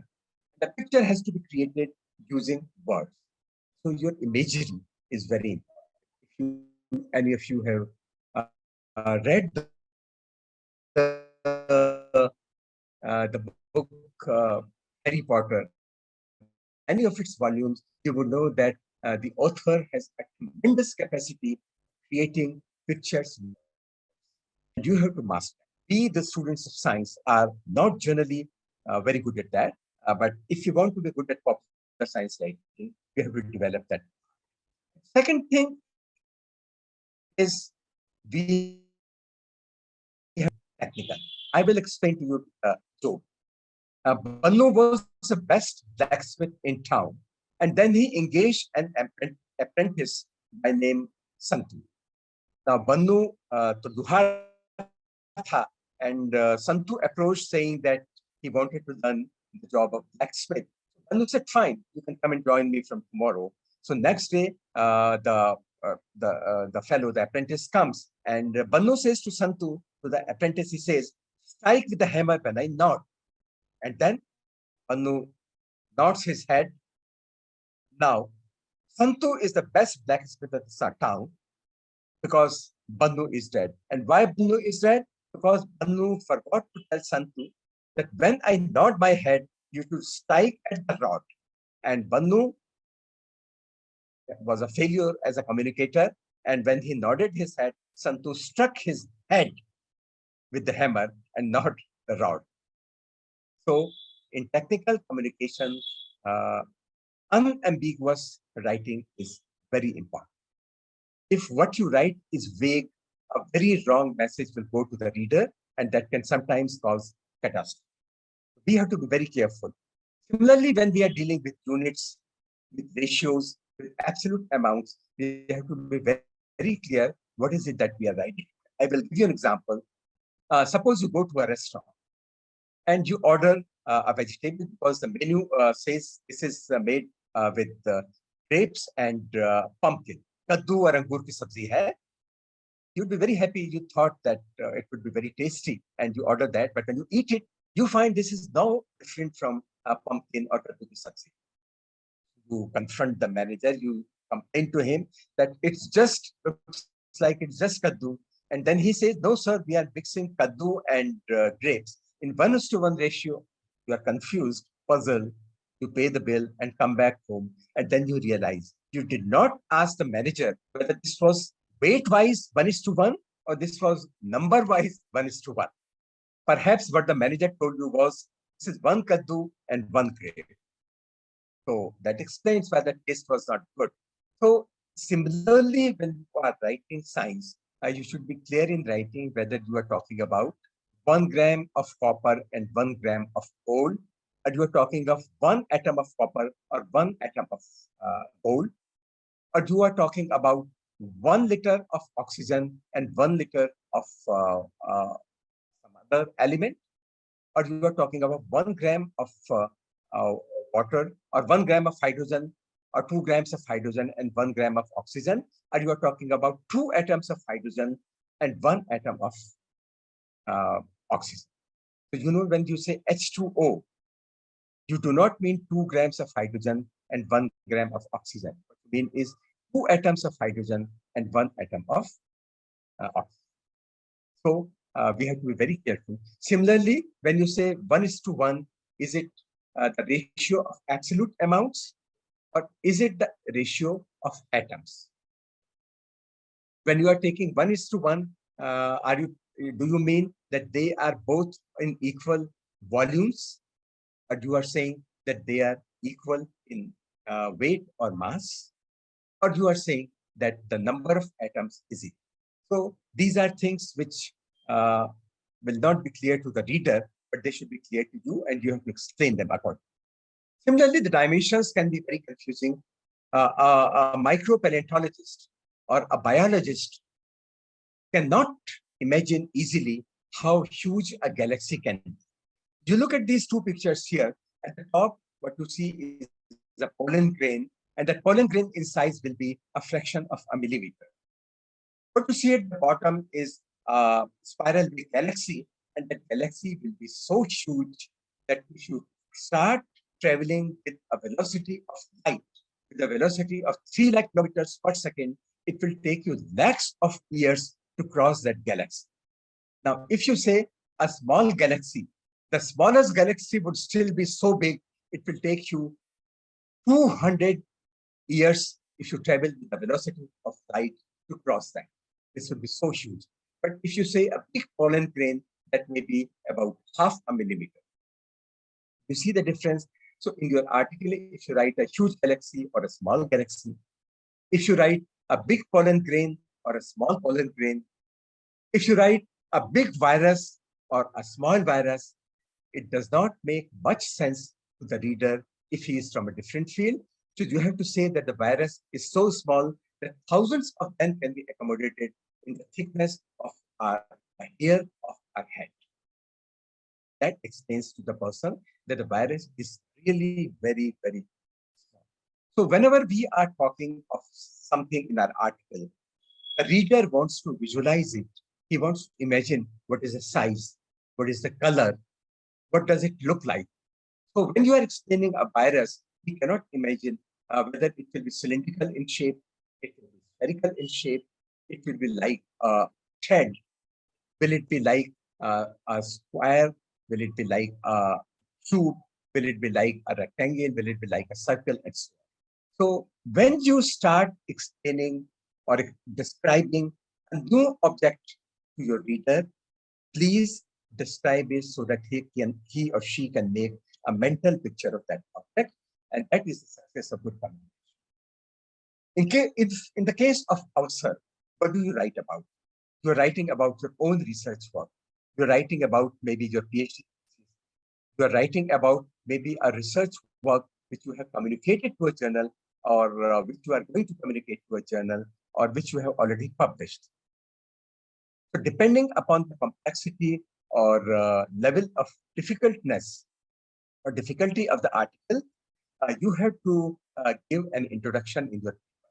Now, there can be no definite rule that if you are writing a 2,000-word article, 1,000 words should be the introduction, and 1,000 words should be the technical part. No, there cannot be any rule like that. You have to decide. You know your reader. You have to explain to him the significance of your work. You have to explain to the person, the reader, what your work is about. So you explain in the beginning, explain to him what is the terminology used, and you should be convinced that your reader will be able to understand your work properly. And don't presume too much on the part of the reader. The reader may not understand too much. You may be a biologist, and the reader may be a chemist, or the reader may be a mathematician, or the reader may be from physics. So whatever term you are using, you should make it clear. For example, here you can see a scientist who is actually a physicist. He's working in the plasma laboratory. Plasma is the fourth state of matter, like solid, liquid, and gas. Plasma is like fire, a gas at a very high temperature where positive and negative ions are almost equal in size. So he wants plasma. He wants his lab assistant to show him some plasma, and this fellow brings a plasma which is part of blood, because plasma for a physicist means fourth state of matter, but plasma for a biologist means which constitutes part of our blood. So the precaution we should take is don't presume too much on the part of the reader. The prior reading of a reader may not be adequate, so you have to give some basic. You have to give instructions which the person can understand. And in science, there can be surprising facts, there can be surprising shapes, there can be surprising sizes, there can be surprising terms. So when the subject is new, the small things should be explained to the reader, because if the reader does not understand the basics, the reader will not understand any further. And the terms or the words which you use are very important. In sentiments, we all know what sadness is, what happiness is, what excitement is about, what love is, what hate is, what anger is. These are our human feelings. So when a person writes a fiction, a story, or a novel, perhaps he doesn't have to explain that many things. In case of science, you have to use a word and also make sure that the word's meaning is clear to the reader. Sometimes we write sentences, and we are used to writing sentences that are very long. sentences which are very complex. And because a reader who is writing a research paper is an expert in that field, so he gets the right meaning. But when we are writing for somebody who is not an expert in the field, things can become out of hands. They can become very difficult. So one care we should take is, if you are using an adjective or a demonstrative adjective, we should make sure that this is very close to the word or the object which it is qualifying. Otherwise, terrible confusion can result. There is something called dangling modifier. I'll give you some example. We use dangling modifiers, and the person who's reading it get confused which part of the sentence is being qualified. Have a look at this. After struggling for an hour, the veterinary doctor and the animal were face to face. Who was struggling, the doctor or the animal? Look at the sentence again. After struggling for an hour, the veterinary doctor and the animal were face to face. Does not make it clear who was struggling, whether the doctor was struggling or the animal was struggling. So this is called dangling modifier. And when we write sentences like this, we should be careful. Similarly, after orbiting the moon for several days, the scientists decided to drop the probe on lunar surface. What was it? The spaceship which had been orbiting the moon, but it was the scientists who had been orbiting the moon in the spaceship. The sentence does not make it clear. Therefore, the reader is confused. Look at the sentence, an ancient carbon mystery. Which is a mystery? Is carbon a mystery, or the ancient carbon is a mystery? For example, if there is a lot of carbon found at some place, people may be knowing that this carbon has been there for a long time, and nobody knows from where it came. So this is mystery of ancient carbon. But if people find out that this is ancient, but they don't know what is the source of this carbon, so that becomes difficult. So whenever we place an adjective or a demonstrative adjective, a demonstrative noun, pronoun or something, we should keep it as close to that word as possible. Sometimes when we are writing the title, in newspaper it happens very often. They write the heading of the news item, and it's always done in a hurry at the last moment. So it can lead to very humorous things. For example, here the title of this photograph printed in the newspaper is भवन की building से कूदकर आत्महत्या करने के बाद अच्छे लोग. Now, it's very clear that there's something missing here. If somebody has jumped from the top of the building and has committed suicide, that person has been killed. So that person cannot reach to look at the dead body. It's other people. But what the this person has written is भवन की building से कूदकर आत्महत्या करने के बाद. Now here, our common sense saves us, because we know the context, we can make out the meaning, we know that this is written erroneously and there is a mistake. But when we are writing science, the reader may not actually understand, and there can be a lot of confusion. We have to be very careful. The punctuation is also very important. Similarly, syntax and punctuation. And for example, comma is very important. Look at this sentence. A woman without her man is nothing. A woman without her man is nothing. So without her man, a woman is nothing. So a man is very important to a woman. Look at the next sentence. A woman without her man is nothing. That means woman is very important to man, and a man is nothing. His woman is not him. You see, just placements of the comma changes the whole the meaning.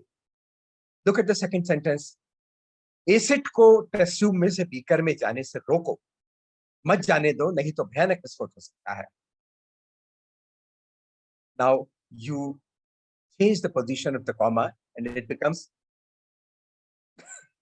Acid को test tube में से beaker में जाने से रोको, मत जाने दो, नहीं तो भयानक विस्फोट हो सकता है. So the meaning changes if you change the position of the comma. Now, you can very well understand that if you are not careful in writing, the reader will get a completely opposite picture of what we want to convey. We have to be very careful in writing. Syntax is very important. Next comes the question of terminology. We know that in science, every subject, in fact, every branch of a subject has got a typical terminology of its own, and the reader may not know those special terms. So you have to explain the meaning of the term if you are using one. As far as possible, avoid using technical terms, but you cannot always do that. Sometimes necessary, because the term may be written in your articles many times. So you cannot explain it 5 times. So what you can do is, when you use it for the first time, you explain its meaning or give it as a footnote. Subsequently, whenever you use that term, the reader can either turn back to the first page and understand it, or he can look at the footnote and understand. If you are writing in a regional language, or as they say, vernacular language, in that case, there is a difficulty because every technical term does not have a vernacular equivalent. There is an organization by name CSTT, Commission for Scientific and Technical Terminology, CSTT. If you go to their website, you will get the regional language equivalents for the technical terms. You can also buy the books from them. Those are the standard terms you should choose. But very often you would find that those terms are very sensitized. They are very difficult to understand and are not very popular. So you can also give the original English term and explain to the your audience in the first instance what that term means. Subsequently, you can use a vernacular term or English term or both. If the equivalent term is very difficult to comprehend, then I think sometimes it's safer. You don't have to look for a Hindi or a local language equivalent for radio, television, or station, or telephone, or for such common words. If you write telephone, everybody will understand. You don't have to write Durbash. Similarly, you don't have to use simple, common local words for very common English terms. So this is another thing you have to keep in mind. Yep. Similarly, look at this sentence. This was actually something similar to was published in a British newspaper. I have changed the context. Being a contaminated land scientist, I decided to tackle this problem and proceeded to that village. Now, can a person be contaminated land scientist? No, he can be a scientist specializing in contaminated land, but that person cannot be a contaminated land scientist. Do you see? The sentence has not been phrased properly. So we have to be careful. Now, sometimes you ask a question, and if the question is not framed correctly, the answer will also vary. Look at this sentence. Do you generate liquid nitrogen for your use? Here again. Do you generate liquid nitrogen for your use? If yes, how and where do you store it? So the question here is, do you generate liquid nitrogen for your use? The answer can be yes or no.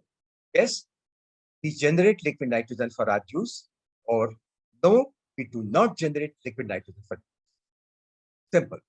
But the next part of the question is, yes, how, comma, and where do you store it? If yes, if you store it, so the answer is yes, then how do you store it and where do you store it? But if there is no comma after how, then the question becomes, how and where do you store it? So the question becomes, how do you store it and where do you store it? The question does not want to, the questioner does not want to tell you how you generate liquid nitrogen. Simply wants to know, how do you store it and where do you generate it? Is that clear to you? Simply placement of comma can change the question and therefore can change the answer. like an scale. Similarly, look at this part, 100% pollution free or 100% pollution free. In the first part, 100% pollution free, you are saying that if you go to that place, you will get pollution without paying anything. In the second one, you say, if you go to that place is completely free from pollution. The placement of hyphen sometimes can change the meaning. So next time, you know, some place says 100% pollution free, that means you will get pollution if you go there. And if it says 100% pollution hyphen free, that means 100% pollution free, then that place is safe. Similarly, if you say available free, that means it's available without paying anything. But if it's written available freely, that means it's available abundantly, but maybe you will have to pay for that. For example, if there is a rare herb which you don't get in the market very commonly, but if you go to a department store, this may be available freely because they have put a lot of boxes there. You can buy as much as you like, but you have to pay for it. This is available freely, but this is not available free. You have to pay for it. But if you go to Himalayas, it's available free. You can go and pick it up. You don't have to pay anything for it. But for this, you may have to walk for 20 kilometers because there is a little of that herb grown here. Then you walk for another few kilometers, you walk a little more. In a departmental store, this is available freely, but it's not available free. You have to pay for it. Hope the meaning is clear. Similarly, it's very common in science to give examples. For example, we say, this animal looks like this. This virus looks like this. Or we say, this tree looks like this, or this flower looks like this, or this looks like a ball, or this looks like thread. This worm looks like thread. This worm looks like a ball. So when we give an example, a care is necessary. We should very clearly tell them in which respect the similarity is suggested. If you say that this worm is like thread, do you mean the shape? Do you mean color? Or do you mean this is this has got something on its skin, some small roams or some small hair on the skin? So in science, because we are encountering objects which are unfamiliar, they are of unfamiliar sizes, unfamiliar shapes, we have to give some example, but we should make it clear in which respect the similarity is suggested. I'll give you an example. In plasma physics, a fusion reactor is toroid, but everyone does not understand what a toroidal shape is. Actually, toroidal shape, when we say, if you take a tube of a car and inflate it, which means it's like a ring that has certain cross section. This is round in shape.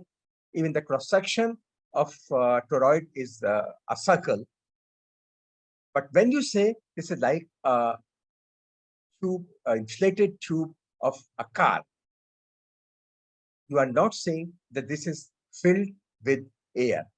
This is inflated with high pressure air. You are only talking about the shape. You say that the plasma has been confined in a fusion reactor in the shape of a toroid or in the shape of a tube of a car, which is inflated. You know that everyone understands that the shape is like that of an inflated tube, but it does not mean this is made of rubber or this is filled with air. Or you can say that this is like a vada, which is round in shape, which is a ring-like structure, but which has a hole in the center. Similarly, if you say that something like a football, the reader will not be clear whether it's round like a football, whether this is spherical like a football, whether this is made of leather or of some material like leather, or this is filled with high pressure air. We won't know whether this is bouncy in nature. That is, if you bounce it on the land, it will come back. So you have to be very clear that this object, this material, or this animal looks like a football in shape. It is rounded. So whenever you give simile, as we say in the literature, उपमा, जब भी हम उपमा देते हैं और simile देते हैं, we should also say, suggest in which respect it is similar. So similarly, in writing things which are technical, don't say that this material is better. Why it is better? Because the requirement of a material are different in different places. Sometimes you want it to be more conducting electrical. Sometimes you want it to be non-rusting. Sometimes you want it to be very flexible. Sometimes you want it to be brittle. Sometimes you want it to be very hard. Sometimes you want it to be very malleable so that you can give it the shape you want. So if this metal or this material is better for this use, why this is better, you must specify. Similarly, it's not always that the dilute acid is more fit for a chemical reaction. Maybe concentrated acid is more fit for that reaction. So you have to say concentrated, and if this is a technical thing, you have to specify 10% or 20% or 50%. Also, you should keep in mind that a technical, the writer which is a writer which is given for a common man or a common person, that should sometimes be interesting. There can be a little bit of humor there. You can introduce some cartoons. You can have some pictures which help the reader to not only understand the subject, but as they say that the picture is worth 1,000 words sometimes, and picture can explain the object much better than 1,000 words. But in addition, you can always have a cartoon. For example, here, if you want to convey to some people that you can only be protected from COVID-19 if you keep away from the infected people, if you use a mask, if you keep washing your hands frequently, that is the hygiene of the hands. So that how to say that here in this cartoon, you see that there is a person who has a genie's lamp. जो Aladdin का lamp था वो उसके पास है, and he rubs it, and the jinn appears, and you can understand from the cartoon the jinn is telling this man, माफी मेरे आका, mask नहीं, दूरी नहीं, हाथ भी न धोना, और मैं कोविड से बचा भी लूं, नामुमकिन, मैं चला. Sorry boss, no mask, no hand washing, and no distancing, and you want me to save you from COVID-19? Impossible. I'll help you. I'm back to the land. So this creates a little bit of humor and also conveys a message to the people that if you want to protect yourself from COVID, this is something very important. I used this cartoon. I made this cartoon and used it in the publication, which was published with the support of Department of Science and Technology. And this cartoon was published there.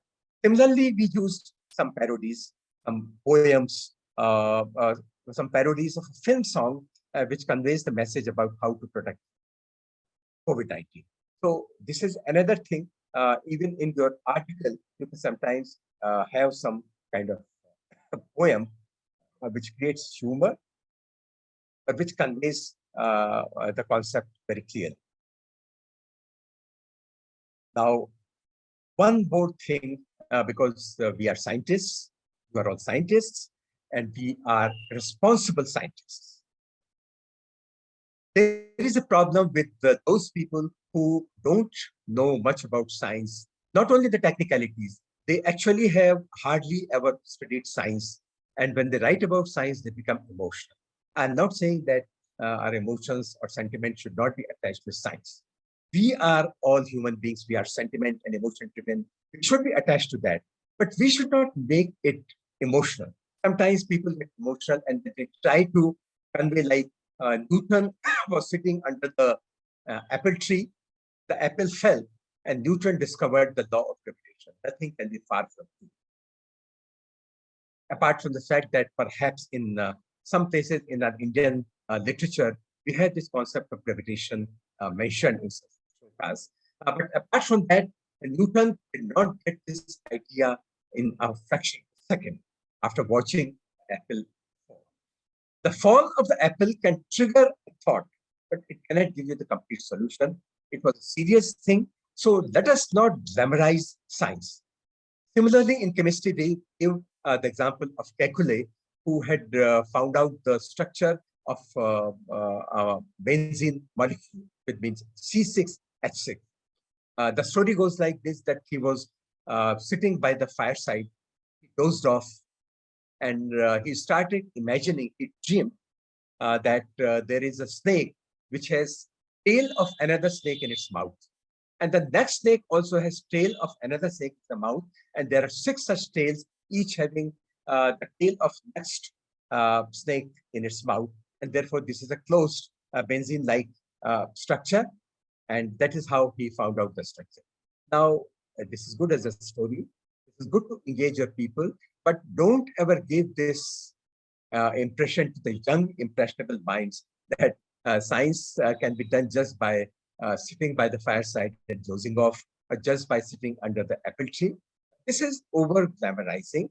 We should not be doing that. We should tell them, we should inspire them by telling the spirit of science. As Louis Pasteur has also said that observation is very important, but a discovery only needs a prepared mind.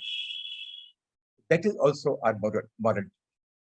When we write a scientific paper, the title can be very technical: Miocene domain evolution and the primary divergence of eukaryotes. A common person will not understand anything of it.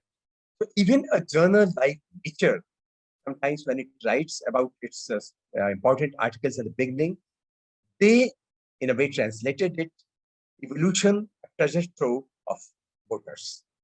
Similarly, for a technical article titled Crystal Structure of a Bacterial Homologue of Na plus minus Cl upon Cl minus, dependent neurotransmitter transporters, they made it simpler and made it like this: molecular physiology, intimate contact enables, which even a person who has not studied that subject understand. Now remember, Nature is an international journal. It publishes research news and research journal of all the disciplines. But then every reader does not specialize in all the fields. The reader is specialist only in one field. So if that reader wants to understand another article, it has to be a simple language. So these days there is emphasis that even if your article is a very specialized article, it will be good if in the beginning of your article or in the concluding part of your article, you give the gist of your article, which even a non-specialist will understand. And I can assure you, if you master this art, you will be very successful in explaining your research in the committees who examine you for giving grants, or giving you an award, or in selecting you for a position, and so on. Now, when we write something, there can be subtle differences between two very similar looking things. I'll read out these articles. Now see, methane detected on Mars.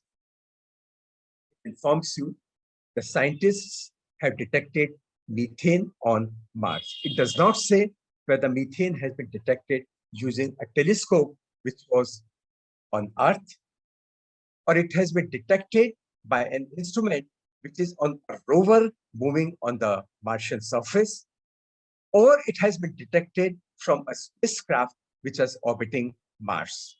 It only tells you that methane has been detected on Mars. There is another title, Life on Mars. Now, life on Mars, are they going to discuss in this article about that? Or life has been detected on Mars?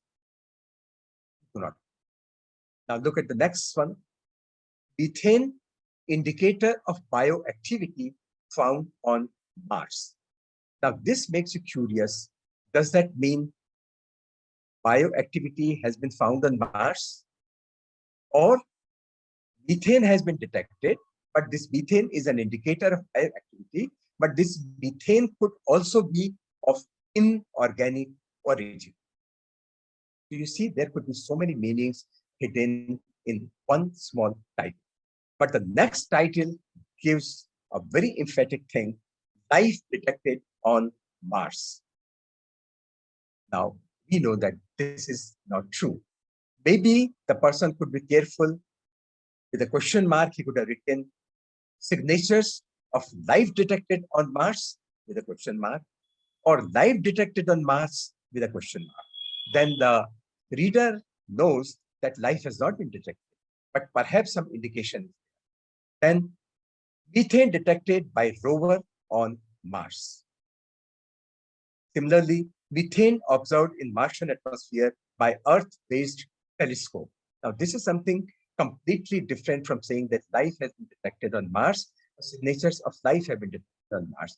They have given you a very factual statement that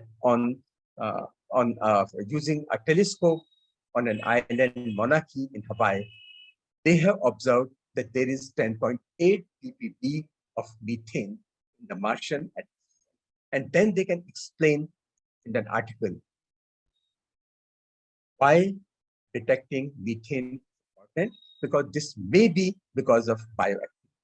But they could make the same article more interesting by saying that methane, one of the indicators of life detected in Martian atmosphere. So the reader becomes more. So how you word your title is also very important. It should be accurate. It should not be misleading, but it should arouse curiosity. And I'm towards the end, how to explain, for example, radiocarbon age. This has been my research field also. But when you explain a field like radiocarbon dating to somebody, you have to decide what your audience is. If your audience is a community of, for example, physicists, or a community of geochronologists who do not know about radiocarbon dating, but know about other methods of dating, then you can explain to them in your article by showing these graphs, because they understand what radioactivity is. They know what an isotope is. They know what a term half-life means. Otherwise, you cannot use this approach to explain it to them. So if I am talking to a community of geochronologists, a community of those geologists who are well versed with dating, I may use this, but otherwise I will take a simpler approach to explain to them what radioactivity means. I will tell them, if you have got 16 mangoes or 16 fruit, for example, which are raw, and when they ripen, they will become yellow. Suppose half of these fruit ripen in one day, then what happens? I'm having 16 unripened or raw or green fruit on the day 0. After one day, half of them ripen and change their color. One more day passes, of the remaining ones also half ripen. Now only 4 are left, and one more day, and out of those 4, half, that is 2, also ripen. So I will say that this one day is like half life. So after one half life, half of these atoms decay and change to something else. So this perhaps they will understand a little bit better. But always remember that even though we are talking about science, we are talking about technical things, we are talking about things which require brains to be engaged. Your message, if you are giving a message through, for example, if you are writing an article on how to save yourself from infection of some bacteria or some virus, if you give all the technicalities, if you give all the technical details, even then it may not appeal to to those people, to your readership, you have to engage not only their brain, but also their heart. You have to tell them what it means losing one's dear and near any disease, what it means to a family.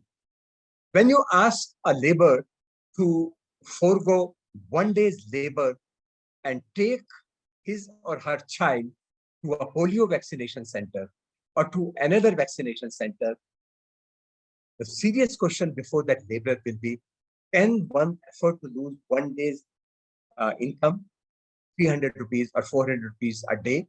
But when you explain to that person, that laborer, that this means the child will not be infected with polio in his life and will live a normal life.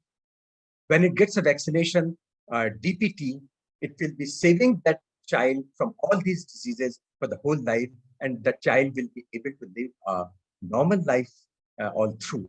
Then it means something. So always remember, engage the brains, but also engage the heart. And then the challenge to convince about something that runs contrary to the long-held belief or common experience is all the more important, also to appeal to heart. After all, when we send a message to our dear ones, whichever day, on the birthday, on their wedding anniversary, or on 14th of February, we don't send a picture of heart, which is a very technically correct picture, which is at the bottom. We always send them heart-shaped picture of heart, which we know is not accurate, but it appeals to them. So in short, I would say that please engage the heart and brains of your reader. Always remember that the message you are giving is very important. It will appeal to them if you can engage them in the beginning with your title, with your style, with your language. If you are speaking to an audience which you do not know at all, it is very difficult to communicate. So to think about your audience before you write anything. And in case of AWSAR now, Director Bharat Bhushan, I think, will also be telling you about some technical points. So please use only that many words. Use diagrams as essential. Don't use any equations or formulae as far as possible, except perhaps very simple things to explain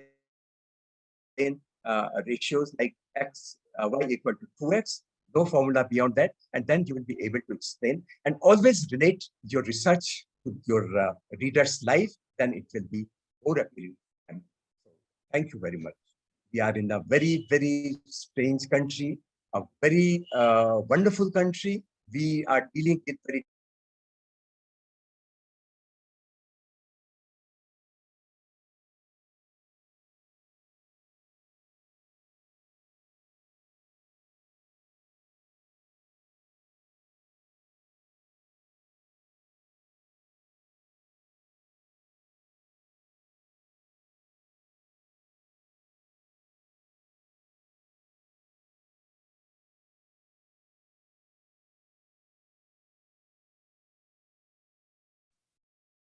Thank you, sir, for explaining how to write the effective popular story, which can be easily understood by the layman. I would like to inform the participants that the last day for story submission is September 15. It should be written in a docx format, and the word limit is from 1,000 to 1,500. Only then you will be able to submit your stories.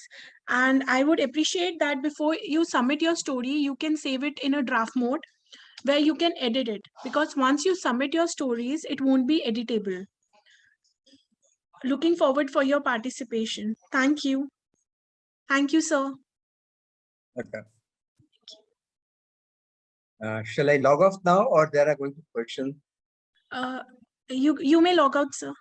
I just see the questions if there are any. Okay, there is one query, sir. It is important to take care of grammar during the story writing. That's the one query we have. Yes. If you want to convey exactly what you want, the sentences should be grammatically correct. And more than grammar, it's important that the meaning which you want to convey is accurately conveyed in your article.